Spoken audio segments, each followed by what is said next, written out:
So ayan, magandang umaga po mga idol. Meron po tayo ngayong isosolve na problema. Ating re-referin po itong Asahi wall fan. Ito po ang kanyang model. Bagong bago pa po. Ang naging problema po niya ay bali po ang kanyang pinaka liig. Yan po. Ito yung kanyang kaputol. Ito pala po ang kanyang pinaka motor. Ayan. Ayos. Maganda. Tinanggal ko na po sa kanyang pagkakabit.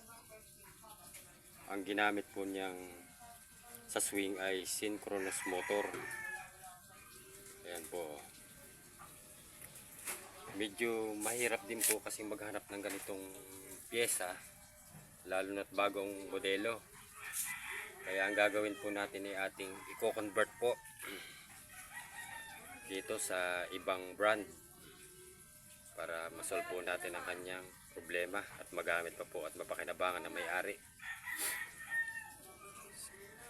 Sa pagko-convert po ng ganitong pyesa na hindi niya brand ay kailangan po ng may mga baguhin po tayo na ibang pyesa niya, kagaya po nitong kanyang pinaka ito, stopper dito, para pagka itinutungo po ay meron siyang pampigil at para bumaba at tumaas. Ito po yun.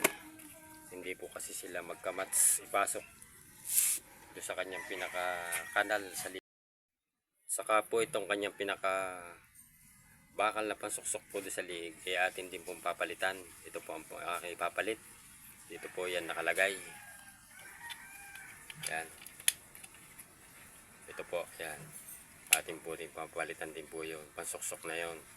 Dahil ang dati po niya ay ito. Yan. Ganyang klase. Ito po yung nakakalas. Size 12 ang pangkalas po dito kahit by script. Yan, mga idol. Yan po yung ating aasimbuli na. Babalikan ko na lang po kayo pagka na-assemble ko na at na-rewiring ko na po. Standby muna po kayo dyan. So, yan na mga idol. Naikabit na po natin ang kanyang pinakaliig. Yan po. Nilagyan ko rin po yan ng pinaka-washer. Dito sa kanya pinaka-liig na galing sa motor dahil lang para hindi po makiskis itong pinalit nating liig. Ayan para magtagal po kanyang liig. So yan na po. Yan, nakabit ko na po ang mga wirings niyan. Ayan, ipa-final testing na po natin ito kung umubra pa ang ating ginawa. Ayan.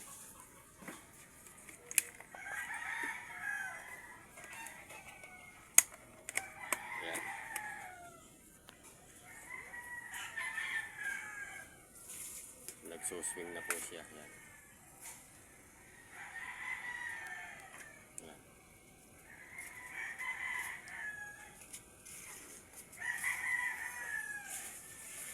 Kung ano naman pong pahihintuin ng kanya swing, yan, ito po, may hilahan po yan dito sa baba. Yan po, yan. May hilahan yan. Yan din po kanyang pinaka-switch. Yan. Yan po. Tumatakbo na po siya. Binahagi ko lang po ito sa inyo dahil gusto ko rin po makatulong kung kayo nahihirapan na maghanap ng kaparihas, ay pwede naman po natin gawa ng paraan at i-convert po natin sa ibang brand. Basta sa tingin po ninyo na uubra ay pwede po natin ikabit. Yan, hanggang dito na lang po ang aking videos. Maraming salamat mga idol, mga brother, Lods. Kita-kits po ulit sa susunod ko pong upload na video. Kung nagustuhan niyo po ang aking binahagi sa inyo na video, pa-like na rin po, pa-subscribe at pakipindot na rin po ng notification bell at ilagay sa all para lagi po kayong updated sa bago ko pong mga videos. Yan, bye bye na po at maraming salamat po at God bless po sa ating lahat.